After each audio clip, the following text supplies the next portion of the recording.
Like that.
Yes, it's true! The SpongeBob SquarePants furniture pack is out now!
Bhagavato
Good morning.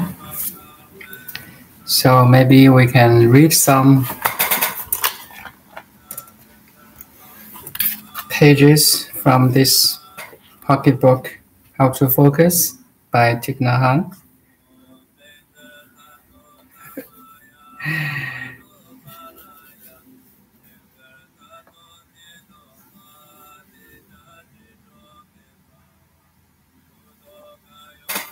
It's page 27. Radio. NST. Radio station. Most of us have a radio constantly playing in our head, tuned to radio NST, non-stop thinking. Sorry, the NST stands for non-stop thinking. Most of this thinking is unproductive. The more we think, the less available we are to what is around us. Our mind is filled with noise, and that's why we can't hear the call of life. Our heart is calling us, but we don't hear it. We don't have the time to listen to our heart. We have to learn to turn off the radio's here, and stop our thinking. I want to explain here. So ultimately, we don't need to stop thinking to be present, right? Actually, this is my topic today. So are you present? Yes, you're present. Are your presence subject to thinking or non-thinking? No. No matter you're thinking or not thinking, you're present. Your presence is always here and now. But there's one problem here. If you're a beginner, you have overthinking, so that overthinking will block the way of your presence. It seemingly blocks the way of your presence. So it's better you can slow down the overthinking to a certain level. You have a little gap between each thoughts. Say, now, be present.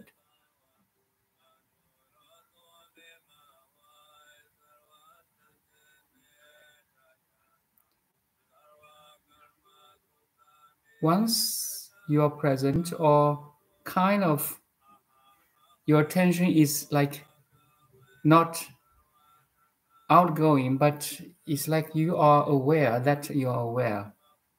Make sense?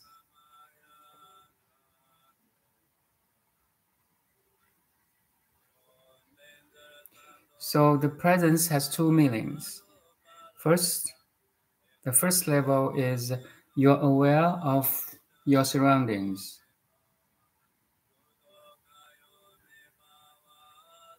Look around your room, your table, or outside. You will see trees, buildings, cars. Also, you're aware of your body, the physical body, your breath. Inhale, exhale. You noticed your breath, right? Including your body sensations.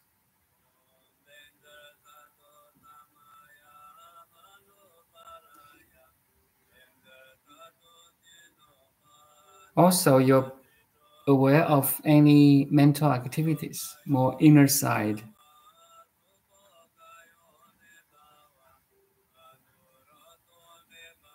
So that's the first level of presence. You're aware of outside your body and inside. The contents of outside, your surrounding, your body, your breath, body sensation, and inside, your mind. That's the first level. Then second level, which is important, you are aware that you are aware. Sounds weird. So if I'm right, there's a Sanskrit for this, svasamvedana.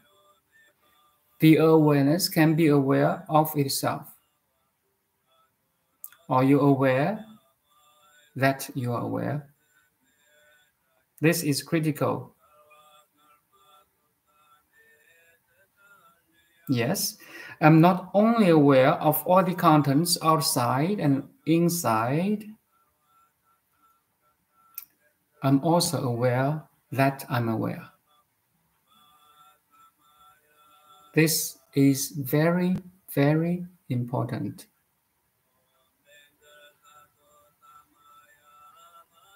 So that's the second meaning of your presence. You're aware that you're aware.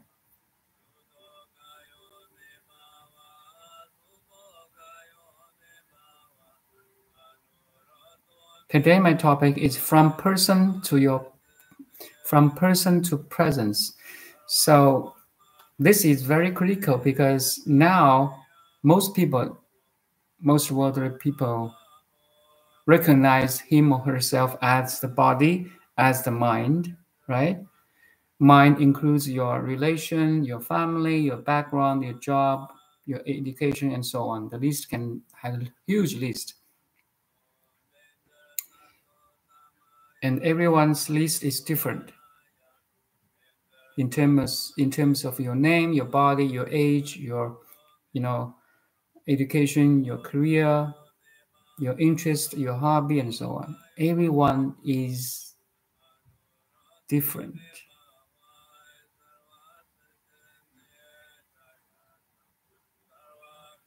So that's the person part. Most worldly people identify them as this list. I'm this person, I'm this mind. If you're a practitioner of awakening, then you may have a taste of presence, right? Like we did 2 minutes ago. Then you have a shift of identification. You shift your identity from a person to presence. You are present right now, and we did a little bit exercise.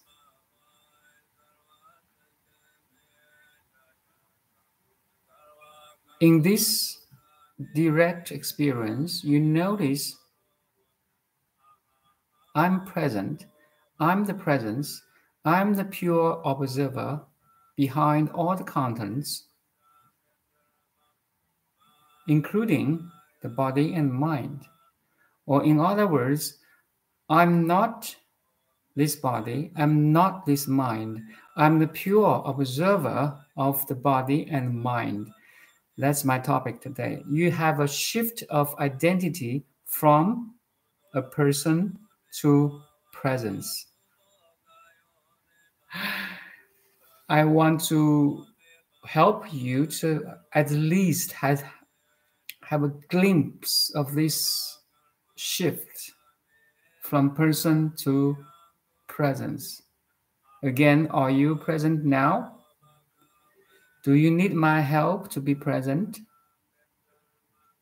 Do you need parents to be present? Do you need any master to be present? Do you need any spiritual book to be present?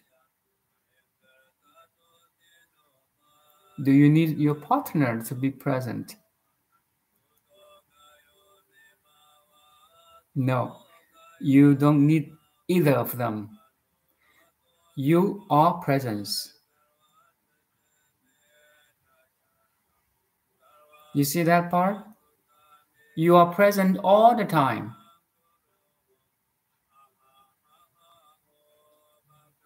The contents in your presence may change from time to time, from place to place, from situation to situation. Yet, your presence remains all the same. You got it?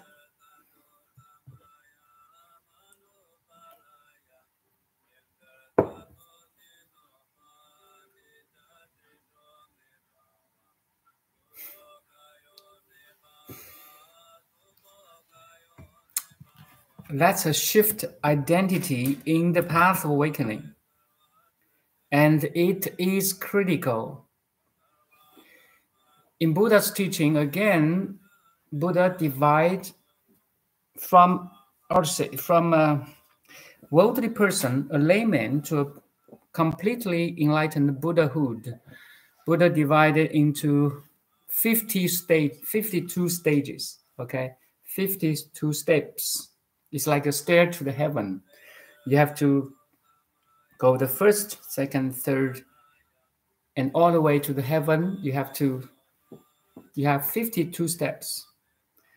And the 17 steps is the critical. The 17 steps is a milestone. Why? Because it's the disidentification with the body and mind. You see how important it is. And it's my personal, individual realization, understanding. I prostrate the Buddha's teaching. Why? It's like a textbook of awakening, okay? The 17th stage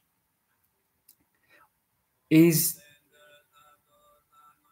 the one in which you can disidentify your body and mind.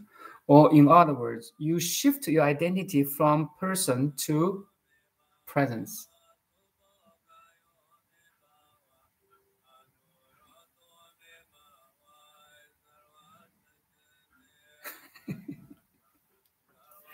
So beautiful. It's like a map.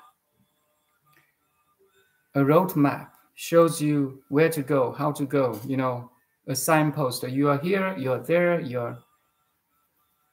then you have a picture. I see my progress in this map of 52 stages or steps. It's so beautiful.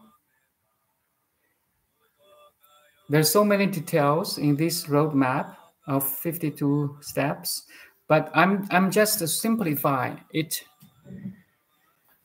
First, you can be calm enough, not overthinking again.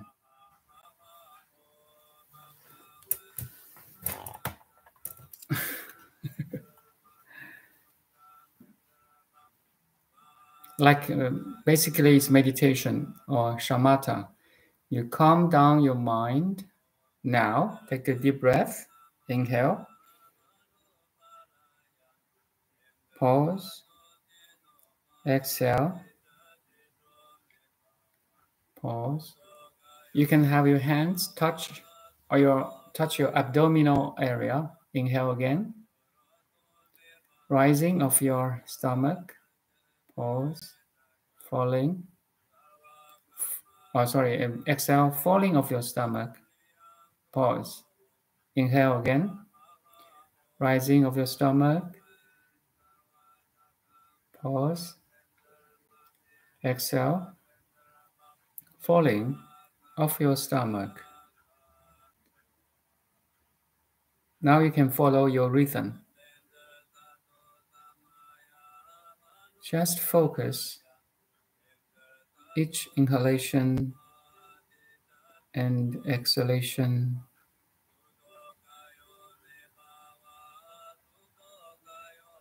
And it related rising and falling of your stomach. Let's do 1 minute.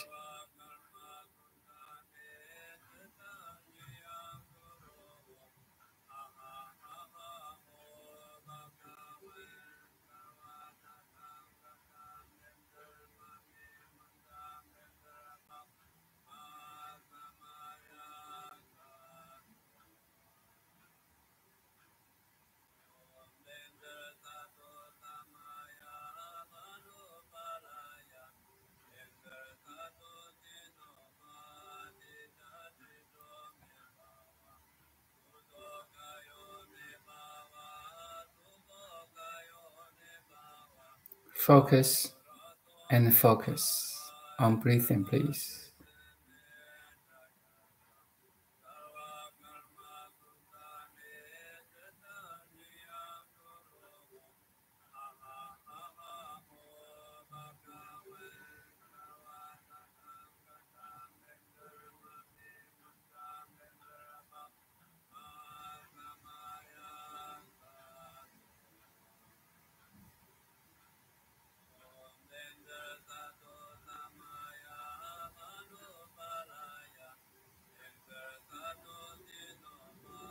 If you notice your mind is wandering off, just bring your attention back to the breath again.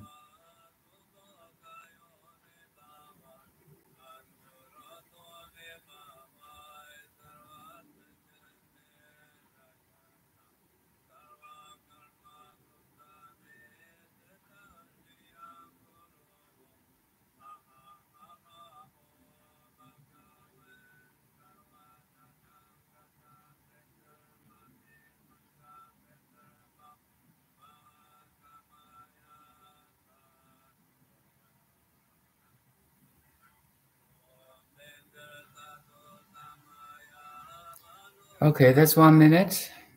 So this is 1-point concentration on breathing.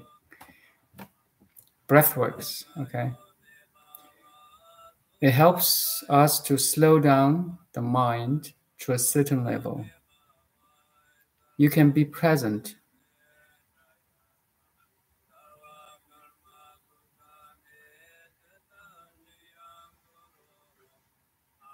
Again, if you do not focus on your breath, you are present too. But this concentration on breathing may help you slow down the mind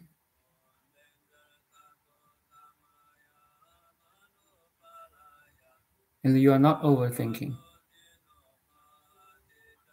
That's the power of shamatha. Now you're more present. Can I say that? Yeah.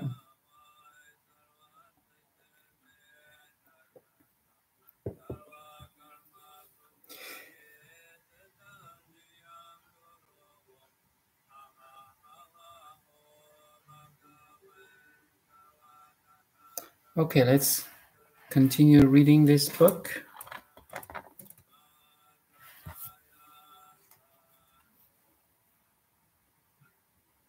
Our mind is filled with noise, and that's why we can't hear the call of life. You are alive now. but our thinking may block the liveliness or your life, the vibrations of your body, of your mind, and the rest of the world is vibrating right now. If we're thinking all the time, we may miss the picture of the life, not only yours, but also others. Our heart is calling us, but we don't hear it. We don't have the time to listen to our heart. We have to listen to turn off the radio by concentration on breath and stop our thinking. If you're a beginner, try not stop like 100%. Some, thinking with gaps in between is okay. Don't try too hard, because it's not easy to stop all the thinking. Stop the thinking at once. No single thought anymore. It's not easy. You allow some thoughts arising, but you have the power to observe it. That's okay. As long as you can perceive your thoughts, inner images, the distractions, you notice you're distracted by something, by some sound,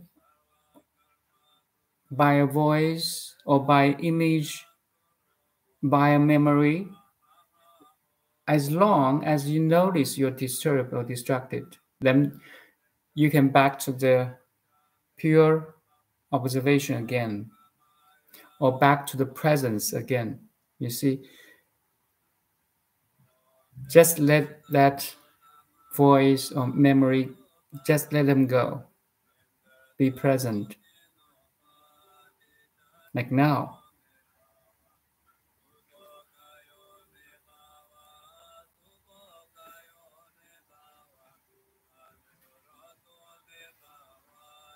So we have to learn to turn off the radio, the radio of mind, and stop our thinking, our internal discourse, in order to be able to fully enjoy the present moment and live our life. Simply be here and now, fully. I want to say a little bit more. Your presence is no different from my presence. Okay. In terms of pure awareness, we are identical. Your pure awareness and my pure awareness is one. We are all living in the same field of pure awareness. So does your partner, your kid, your friends, and everyone else. Right now, we have, say, 8 billion population, right? But we are all living in the same identical one pure awareness.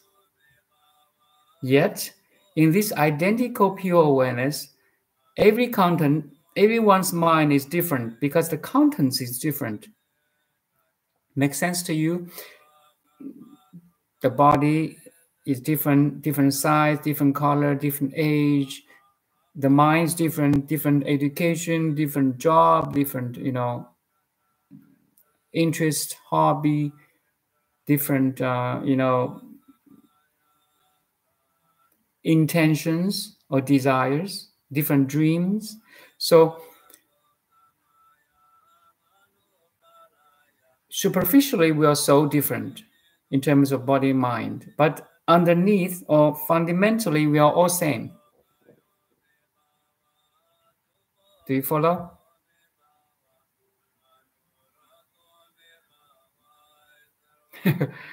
That's a realization. You notice we are same, yet you have that power of discernment. You notice on top of this oneness meditation school, right? On top of this oneness, there are differences. There are diversities. There are complexities. Yet below all these differences or diversities, there's a oneness. There's one universal pure awareness. This pure awareness, in Buddhism we say Dhammakaya, a universal unified field that unites everyone, everything, every animal too. Anyway, our mindful breathing and the steps are able to pull us out of our thinking, like pull you back to your heart, to your presence, bring back the joy in being alive. Beautiful. So let's go maybe just a little bit more. Habit energy. We may have the will to stop, but our habit energies are often stronger than our will. Habit energies is called vasana in Sanskrit. It is very important to recognize our habit energy. Habit energy in terms, it's your habitual thinking, habitual behavior, things you like to do, things you don't like to do, and so on.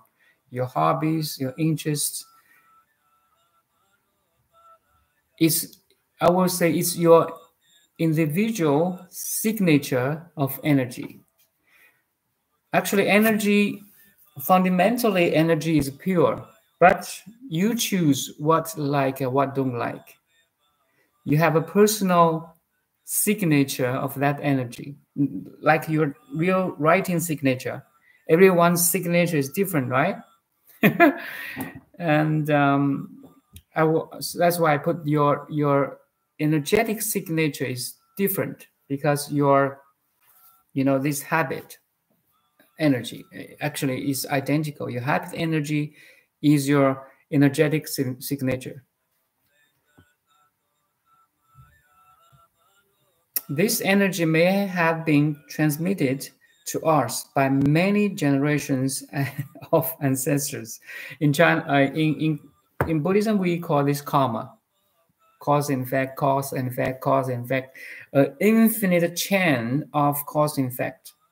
Why you're here, listening to me, there's a reason. And why you're listening to me, there's an effect. Okay. Why I dressed in this way, there's a reason. Okay. The way you're speaking, the way you behave, the way you're thinking, there's infinite chance of cause and effect behind it. We call karma. Some are individual, some are collective, some from your family. It's this cause and effect is like a pool, a lake, that every drops of water is connecting to every other drops of water, and every waves of the lake is affecting other waves of lake. It's so complicated. The karmic force is so complicated. Anyway, this energy may have been transmitted to us by many generations of ancestors, and we continue to cultivate it. So as individual, our behavior will cause an effect or outcome, and this outcome will bring another as a potential reason or cause to cause the second outcome. It's a chain, right? It's a chain. So each chain is interacting or influencing other chains. So, and your behavior may affect your partner's behavior. You know, it's not only individual. It's a collective. It's in your family too. In the whole society, it's everyone is influencing every other in a level we don't understand at all. It's beyond our imagination. Anyway, we are intelligent enough to know that if we do this or say that, we will damage our relationship. You know better than me, maybe. Yet when the time comes, we do or say it anyway. Why? Because our habit energy is stronger than we are. It is pushing us all the time, even if you want to stop. It's like addiction. If your friends are addicted to smoking, it's really hard for them to quit smoking, right? Because that desire, that urge to smoke is so strong. It's a habitual energy, you see. Even you want to stop, it doesn't allow you to stop. We say and do things we don't want to do, and afterwards we regret it. We make ourselves and others suffer more in a negative way, right? And we bring about a lot of damage. We vow not to do it again, but we do it again. You see, the karmic force is very strong because our habit energies push us. Sorry, we need the energy of mindfulness to recognize and be present with our habit energy. So once you are present, meaning you're present, you are aware of your habitual thinking, behavior, tendencies, interests, likes and dislikes. We need to cultivate this mindfulness of, likes and dislikes. And it needs time to cultivate. The more you can be present, the more possible you may fight against that negative habitual energies. Make sense?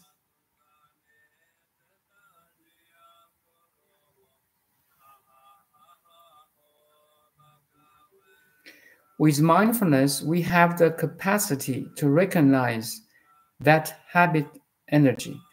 We have to recognize that first. If you don't notice you are controlled by your habit, how do you fix it, right?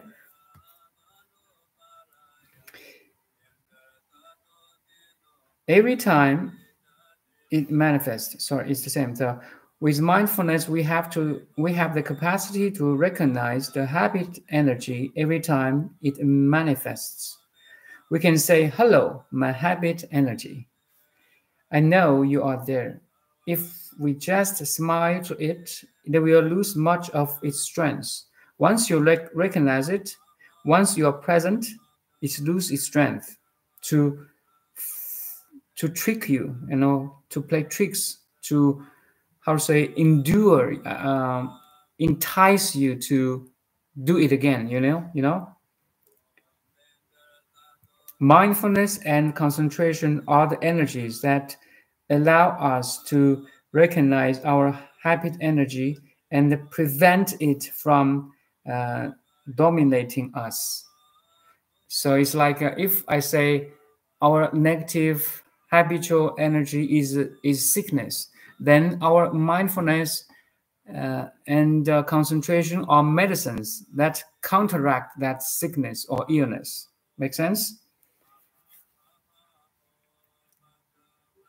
Intellectually, we know we should live in the present moment, yet we are always being pushed by our habit energy of rushing around. We have lost our capacity to be in the present moment. This is why practicing mindfulness and concentration is so important. Talking and reading about it is not enough. That's Thich Nhat Hanh.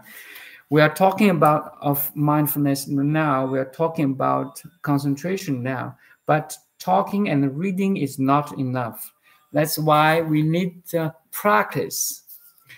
Practice makes our knowledge, how to say, practical. You know, it's like lots of people know meditation are good for them, right? Meditation is good for our health, good for our mind, but most of people who knows the goodness of meditation have not started yet. They don't practice meditation. That's why they don't have a real taste of mindfulness and concentration.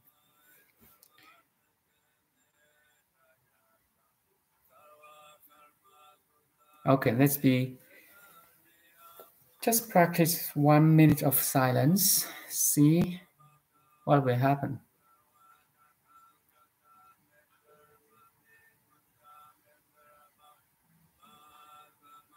Just try to be present.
So can you be present? Can you just be without trying to do this, trying to do that?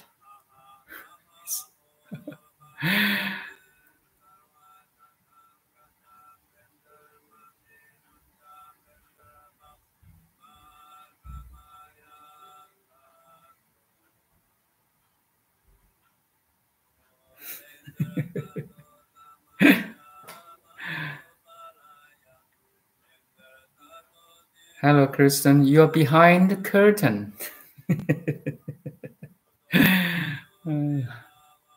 Great.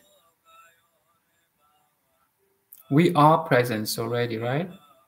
But the thoughts and the memories kind of cover our presence, just like clouds cover the blue sky. The cloud can never cover the blue sky.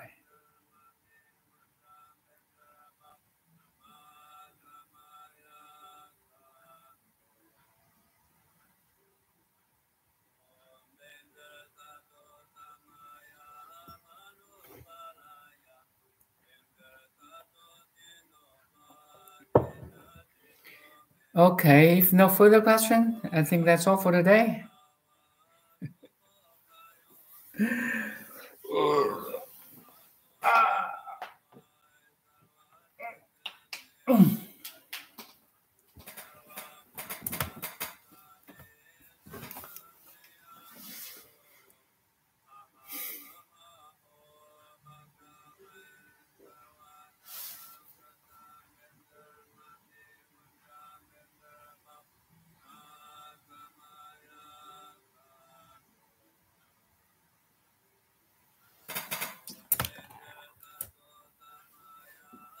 draws on similarity to your much earlier video, Just Be, yeah? Yes, you know,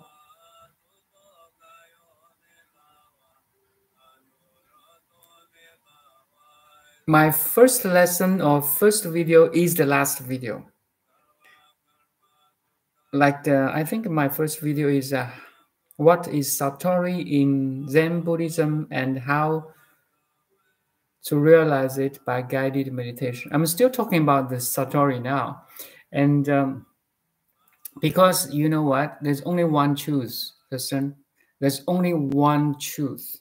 All my videos is talking about that one truth in different names and forms, in different terminologies, in different practices. But all the practices and the terms and names are pointing to this one truth, just be. It's like this one truth is the center of a sphere. This center of the sphere is connecting to every other points of the sphere. In physics, we call this singularity. Singularity. The black hole, you can even call it. The black hole is connecting to every other parts of the galaxy. It's crazy.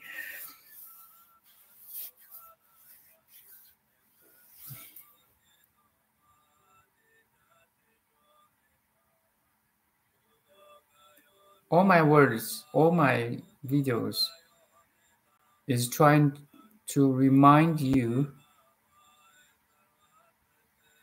to the one truth. I'm in this one truth. You are in that one truth. And this truth and that truth are one same truth. There's no this and that actually.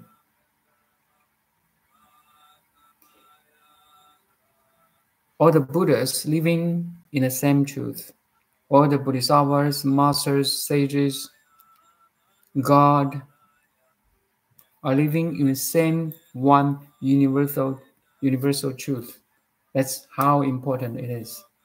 And it's how gracious, how lucky we are.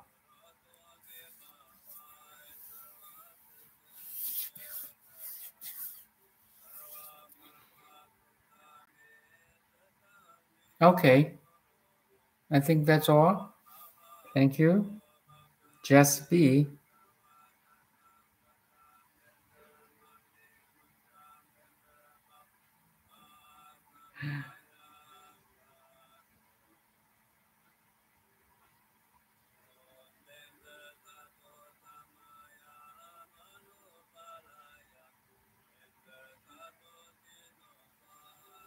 Thank you.